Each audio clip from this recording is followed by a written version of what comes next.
De acordo com a Bíblia, existem muitos tipos de seres espirituais. Existem aqueles seres que são obedientes a Deus e aqueles que estão em rebelião contra Deus.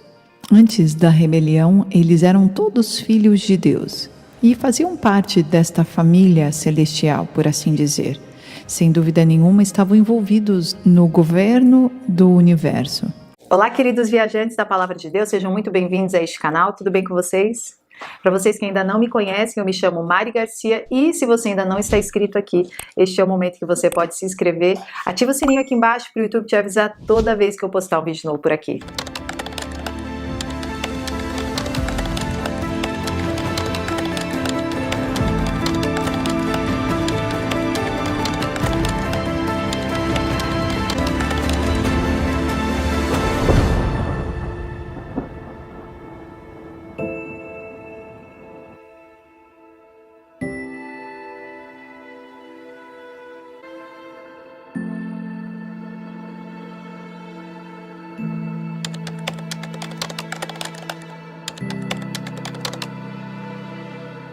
Jó 38:7. Enquanto as estrelas matutinas juntas cantavam e todos os filhos de Deus se regozijavam.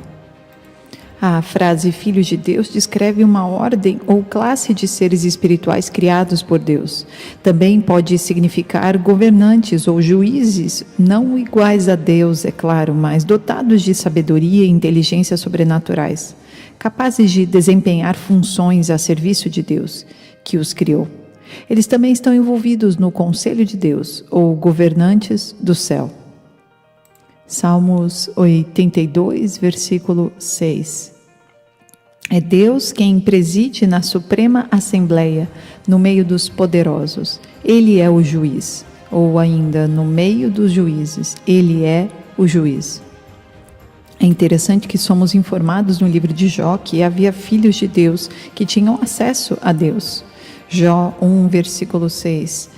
Certo dia, os filhos de Deus vieram apresentar-se ao Senhor, e Satanás, ou o acusador, também veio com eles. Hoje vemos uma invasão do oculto como nunca existiu na história. Satanás é chamado de Deus deste mundo. Embora ele não tenha controle total sobre a terra, ele tem controle sobre as mentes e corações não regenerados e as ações daqueles que não são salvos e que vivem nela. Os seres humanos caídos estão sob sua autoridade e sujeitos ao poder e ao domínio desses seres espirituais caídos, ou anjos que moram neste reino espiritual invisível, numa atmosfera logo acima da superfície da terra. Na verdade, Satanás também vive neste reino. Ele é chamado de o príncipe das potestades do ar, o espírito que agora opera nos filhos da desobediência, em Efésios 2:2. A palavra usada para ar, na verdade, denota uma atmosfera logo acima da superfície da terra. E é este mundo espiritual invisível, onde Satanás é o príncipe ou o governante deste domínio de existência. A partir deste reino espiritual invisível, ele tem acesso aos humanos e aos seus assuntos. A atmosfera de onde ele e os seus anjos caídos operam é o mesmo espaço aéreo onde as ondas de televisão, rádio e internet viajam ao redor de todo o globo. A mídia em geral está sob o controle dele e destes anjos caídos. Os crentes no Senhor não estão mais sob o controle de Satanás, mas estão engajados em uma luta espiritual contra ele e sua hierarquia de seres espirituais caídos, que são inteligentes emocionalmente e têm poder sobrenatural para afligir as mentes, corações e vontades. E vemos isso claramente revelado naqueles que estão possuídos por demônios durante o ministério do Senhor Jesus. No livro de Enoque, somos informados de que esses espíritos de demônios são os espíritos dos Néfilins, fisicamente mortos, também chamados de os caídos, também chamados em algumas vezes de filhos de Deus, que tiveram relações sexuais com as mulheres antes do dilúvio, lá em Gênesis capítulo 6. Na palavra de Deus, existem 3 relatos de infiltração satânica da raça humana. O primeiro deles foi no Jardim do Éden. O segundo foi logo antes do dilúvio, quando os filhos de Deus caídos, ou seres espirituais, coabitaram com as mulheres humanas e produziram esses descendentes satânicos. E o terceiro foi na Torre de Babel. No entanto, estamos vendo uma quarta infiltração satânica hoje, que provavelmente verá o surgimento do homem do pecado, o anticristo, que fará inúmeros milagres, sinais e maravilhas falsos. Esses milagres, sinais e maravilhas são portais através dos quais espíritos sedutores podem introduzir heresias destrutivas, misturando a verdade e o erro, para enganar até mesmo os santos eleitos, como lemos em Mateus 24:24. Aqueles que não amam a verdade e se recusam a ser salvos e têm prazer em fazer a maldade, serão enganados por este homem do pecado, porque o próprio Deus enviou uma poderosa ilusão para que eles não sejam mais capazes de responder à verdade, mesmo quando eles ouvirem-na. 2 Tessalonicenses, versículo 9, a vinda desse perverso é segundo a ação de Satanás, com todo o poder, com sinais e com maravilhas enganadoras. Ele fará uso de todas as formas de engano para a injustiça, para os que estão perecendo, porquanto rejeitaram o amor à verdade, que os poderia salvar. Por esta razão, Deus lhes envia um poder sedutor, a fim de que creiam na mentira e sejam condenados todos os que não creram na verdade, mas tiveram prazer na injustiça. O jardim do Éden era um jardim literal e a Bíblia nos dá seus limites geográficos. Em Gênesis 2, versículo 10. No Éden nascia um rio que irrigava o jardim e depois se dividia em 4. O nome do primeiro é Pison. Ele percorre toda a terra de Havilá, onde existe ouro. O ouro daquela terra é excelente. Lá também existem o bidélio e a pedra de ônix. Adão, apoiado por sua esposa, deveria governar sobre o resto do mundo, ser fecundo e multiplicar-se e subjugar a terra, o que significa garantir que todas as coisas permanecessem sob o governo de Deus. O homem foi feito à imagem e semelhança de Deus e isso, é claro, incluía o livre-arbítrio.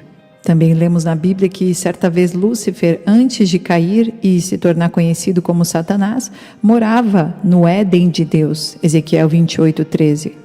Você estava no Éden, no jardim de Deus. Todas as pedras preciosas o enfeitavam: sárdio, topázio, diamante, berilo, ônix e jaspe, safira, carbúnculo e esmeralda. Seus engastes e guarnições eram feitos de ouro.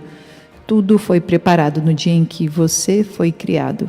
Você foi ungido como um querubim guardião, pois para isso eu o designei. Você estava no Monte Santo de Deus e caminhava entre as pedras fulgurantes.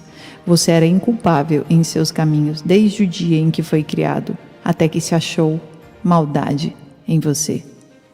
Ele sabia como enganar a Eva. Uma vez que Adão e Eva cederam à tentação de agir independente de Deus, Satanás encontra uma entrada na família humana de Deus. Então, por meio da desobediência de Adão e Eva, a morte física e espiritual caiu sobre todos os homens. A família terrena foi contaminada. Satanás agora tinha um ponto de apoio na terra. E isso abriu a porta para que todos os seres espirituais, sob a sua autoridade, também entrassem nos negócios humanos para matar, roubar e destruir. Perceba como Satanás não conseguiu chegar a Deus. Então ele atacou a sua imagem e semelhança, o homem. Agora, se alguém, tendo sido convencido dos seus pecados através do Espírito Santo, deseja se arrepender e crer no Senhor Jesus para salvá-lo do poder e da penalidade do pecado, não há nada que Satanás possa fazer a respeito. Pois o poder de Satanás em manter os homens escravos do pecado foi completamente desativado pelo sangue expiatório de Cristo Jesus na cruz. Uma vez que um pecador se torna um santo, ele é transferido por Deus para fora do reino das trevas de Satanás e trazido para o reino de luz maravilhosa de Deus. Então, no jardim do Éden, vemos a primeira infiltração satânica na raça humana. Vimos que o resultado disso, desta queda, por meio dessa infiltração, foi esta morte espiritual da raça humana. No entanto, houve outra infiltração satânica que foi tão poderosa sobre os homens que Deus teve que enviar um dilúvio. Então, esta segunda infiltração nós podemos chamar de os filhos de Deus. Nós lemos sobre ela em Gênesis, capítulo 6, a partir do versículo 1, assim. Quando os homens começaram a multiplicar-se na terra e lhes nasceram filhas, os filhos de Deus viram que as filhas dos homens eram bonitas e escolheram para si aquelas que lhes agradaram. Então disse o Senhor: por causa da perversidade do homem, meu espírito não contenderá com ele para sempre. Ele só viverá 120 anos. Naqueles dias havia néfilins na terra, e também posteriormente, quando os filhos de Deus possuíram as filhas dos homens, e elas lhes deram filhos, eles foram os heróis do passado, homens famosos. Judas escreveu também sobre eles em Judas 1, versículo 6 em diante: e quanto aos anjos que não conservaram suas posições de autoridade, mas abandonaram sua própria morada, ele os tem guardado em trevas, presos com correntes eternas para o juízo do grande dia. De modo semelhante a esses, Sodoma e Gomorra e as cidades em redor se entregaram à imoralidade e a relações sexuais antinaturais. Estando sob o castigo do fogo eterno, elas servem de exemplo. Aqui vemos que Judas relaciona essa infiltração satânica com o que estava acontecendo em Sodoma e Gomorra, que eram conhecidas por sua sodomia. A palavra sodomia é derivada do nome de Sodoma. As relações sexuais não naturais têm sua origem nesta segunda infiltração satânica da raça humana. Em Gênesis, nós vemos os terríveis efeitos dessa segunda infiltração satânica. A maldade do homem chegou a um ponto em que nos é dito que toda a inclinação dos pensamentos do coração humano era sempre má, o tempo todo. Em outras palavras, era um mundo cheio de violência e derramamento de sangue, e o homem tinha sido corrompido espiritualmente, a ponto de não poder mais invocar o nome do Senhor. Sua consciência estava completamente cauterizada. Apenas Noé e sua família foram salvos. Agora, no livro de Enoque, temos uma visão de como ocorreu essa segunda infiltração satânica da raça humana. Nós somos informados de que Satanás reuniu 200 seres espirituais como ele, e todos juraram que desceriam ao Monte Hermon e de lá se infiltrariam na humanidade para ensiná-los a cometer o mal, com a autodestruição do homem em vista. De acordo com o livro de Enoque, Satanás tinha 17 principais seres espirituais, seus generais, por assim dizer, que tinham o comando sobre os outros seres espirituais. E juntos desceram ao Monte Hermon para trabalhar seus caminhos perversos entre os homens. Estes seres espirituais caídos, chamados de filhos de Deus, coabitaram com mulheres humanas, lhes ensinando feitiçaria, encantamentos e todos os tipos de bruxarias.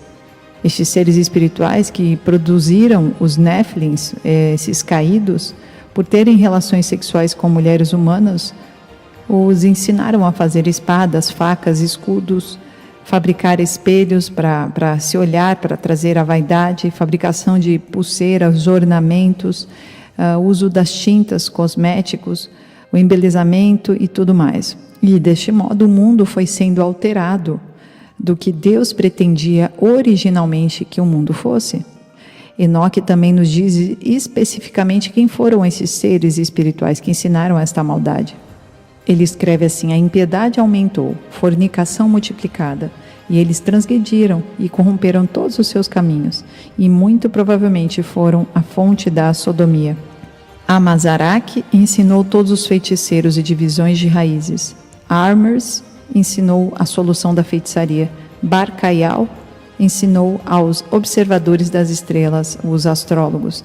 Aquibeel ensinou sinais. Tamiel ensinou astronomia. E Azaradel ensinou o movimento da lua. Enoque, capítulo 7 e 8. Enoque também nos diz que estes seres espirituais eram originalmente do céu, mas que seus descendentes, os Néfilins, eram da terra. E depois que esses gigantes na terra morreram fisicamente, eles se tornaram demônios, ou espíritos desencarnados. Esses demônios ou espíritos desencarnados provavelmente foram aqueles que confrontaram o Senhor Jesus e os apóstolos durante seus ministérios. Eles tinham que ter corpos para viver em humanos ou mesmo em animais.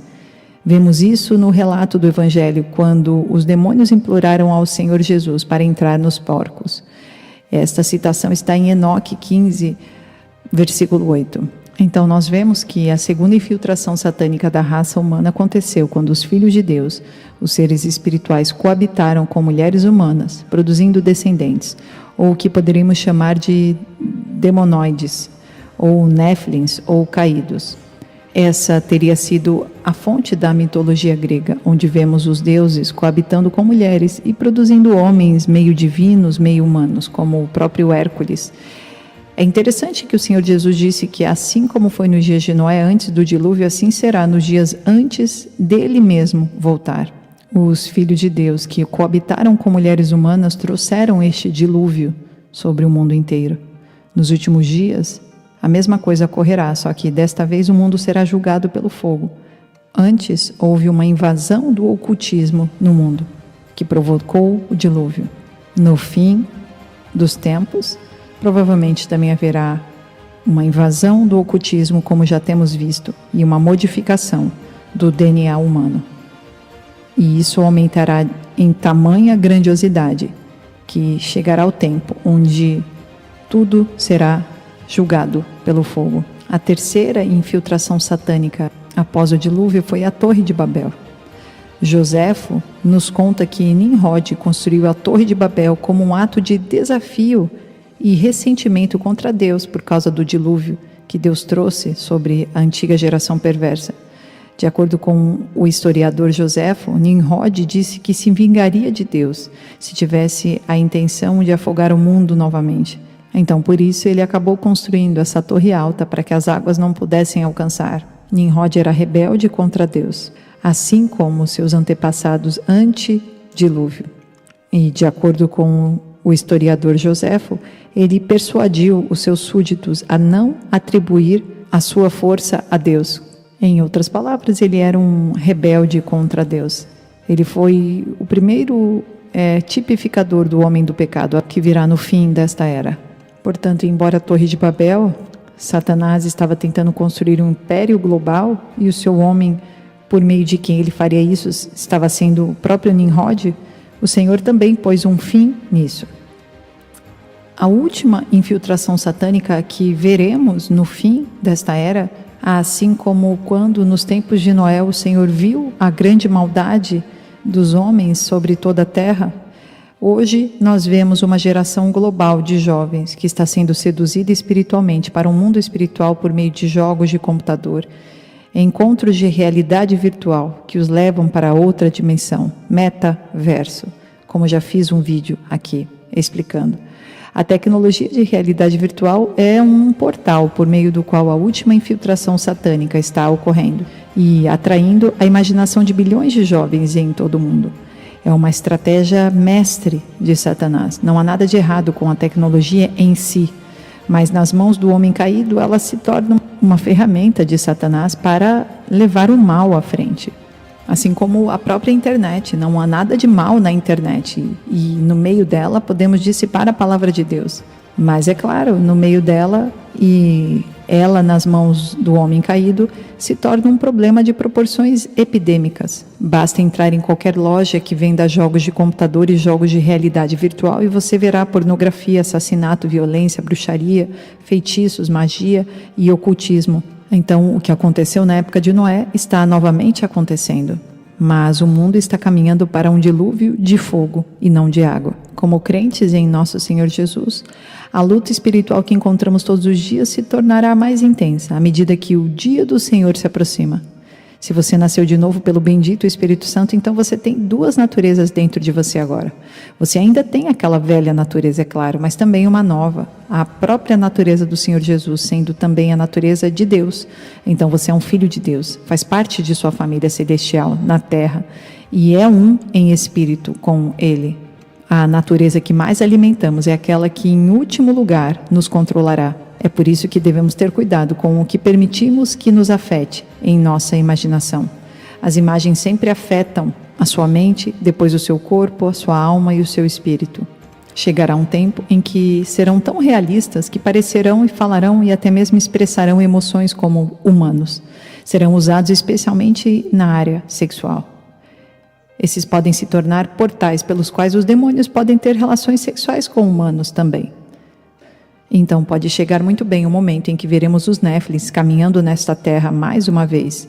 E parecerão humanos, agirão como humanos, mas terão habilidades sobrenaturais e proezas que estão além do poder humano, de meros mortais. Quando você olha para a ficção científica hoje nos filmes, ela pode realmente estar alinhada a esta realidade que você já pode imaginar. Então, como escravos do Senhor, o nosso desafio é estar no caminho que devemos permanecer a todo custo. Uma jornada em que estamos destinados a ser sal e luz nesta terra. Uma jornada onde seguimos a Cristo como testemunhas dele.